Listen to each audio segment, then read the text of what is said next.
Трпе Инвест Охрид.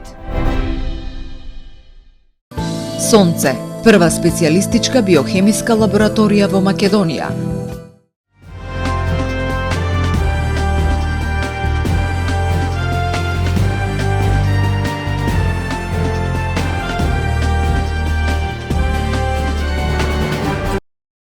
Во подготовка е новиот план за уредување на плажите на брегот на Охридското езеро. Надлежните институции работат на изнаоѓање на законски издржано решение. Во моментов на сила е привремен модел. Плажите во Охрид се издаваат без концесија, туку со поставување урбана опрема. Во моментов се работи на долгорочно решение. Во изминативе 3,5 години, ова ќе биде четврта, го има тој начин решено и во Охрид сепак има организирано уредување на плажите, меѓутоа на многу поинаков начин, тоа е само со урбана опрема. Остане она кое што е решено пред 15 години со урбанистички проекти, да биде само можеби доуредено со некоја законска постапка, за која што во моментов се работи на предлог, да кажам, на решение, и затоа е само предлог без да бидам прецизен за тоа дали ќе има или не. Меѓутоа, во моментот кога ќе имаме решение, затоа што сепак треба да бидеме и транспарентни према јавноста, ние ќе излеземе со официјално решение. Прашањето за плажите датира од пред повеќе од една деценија. По истекот на концесиите, собствениците не ги вратија во првобитна состојба, туку продолжија со работа. Охрид, но и Струга, а ако сакате и Ресен и Дојран, односно Преспад и Дојранското езеро, има јавен повик во минатото 2009-10 година со урбанистички проекти направени плажи, и тие се реалност ги имаме денес. Начинот на стопанисување е една работа, а законското уредување е друга работа. Тоа што тие законски да кажам договори кои што беа подпишани и членот предвидуваше враќање во првобитна положба, ги наруши само принципите. Иначе сите овие плажи кои што се изградени и со одобрение, и со дозвола, и со урбанистички проект. Така да не гледам зошто нешто суштински би се менувало. Она кое што ќе се мени е уредување на она што некогаш, конкретно пред 15 години, 16, било веќе како јавен повик на Министерството за транспорт во тој момент и била донесена можност со урбанистички проект да има можност за стопанисување со плажи. Според надлежните, новиот план за уредување на плажите нема да донесе суштински промени, а останува неизвестно дали ќе биде готов до пред почетокот на туристичката сезона. Во време на брз живот, дигитална ера и постојан наплив на информации, младите се почесто се соочуваат со предизвици што го оттурнуваат човекот од вистинските вредности. Дрогата, коцкањето, алкохолот стануваат дел од секојдневието, а одговорите се потешко се пронаоѓаат.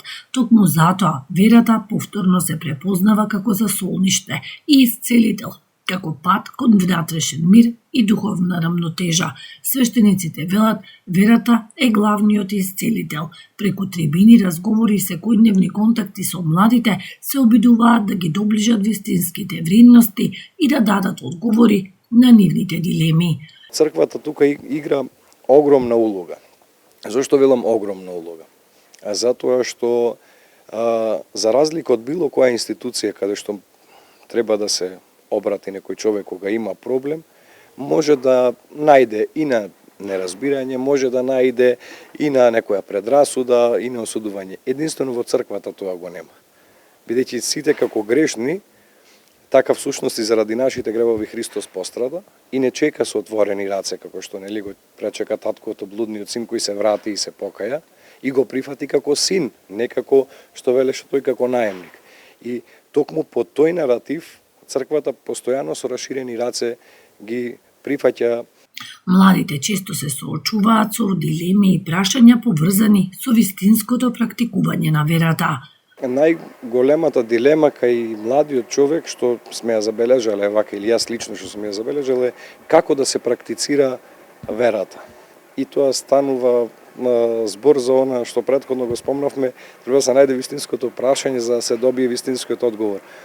Не станува религискиот момент, значи самото доаѓање во црква или еве да речеме сега бевме во период на пост, самото постење и така натаму, туку внатрешниот момент човек треба да си го пронајде и кај себе И така всушност верски човекот и би живеел, и би растел, и би созревал духовно. Меѓутоа, тоа е најголемата дилема кај младите, дали активното практицирање на верата од тој аспект им ја зголемува или им ја намалува верата кај нив.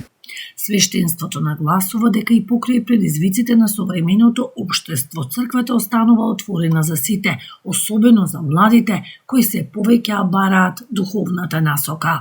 Пораката е да го послушаме Христос, да се љубиме еден со друг. Бидејќи Христос вели, по тоа ќе ве познат дека сте мои ученици ако имате љубов помеѓу себе. И поголем исказ на љубов Христос сушност од неговата крсна жртва и воскресението и дарувањето на спасението или на можноста да се спасиме е врв на љубов и самиот Бог е љубов, така што да го следиме Бога по тие стапки, да се љубиме еден со друг, да си помагаме еден со друг, не само на празници, не само лицемерно, туку тоа да биде вистина, искрено, да се љубиме, да си помагаме и се разбира да се молиме еден за друг. Во време кога предизвиците се поголеми, а искушенијата се подостапни, пораката останува едноставна: повеќе љубов, повеќе разбирање и враќање кон вистинските вредности. На 21 април во 11 часот во парк во Охрид полициски службеници од одсекот за недозволена трговија со дрога и оружје при СВР Охрид лишија од слобода 51 годишно лице од Охрид затоа што кај него била пронајдена и одземена бела грудчеста материја.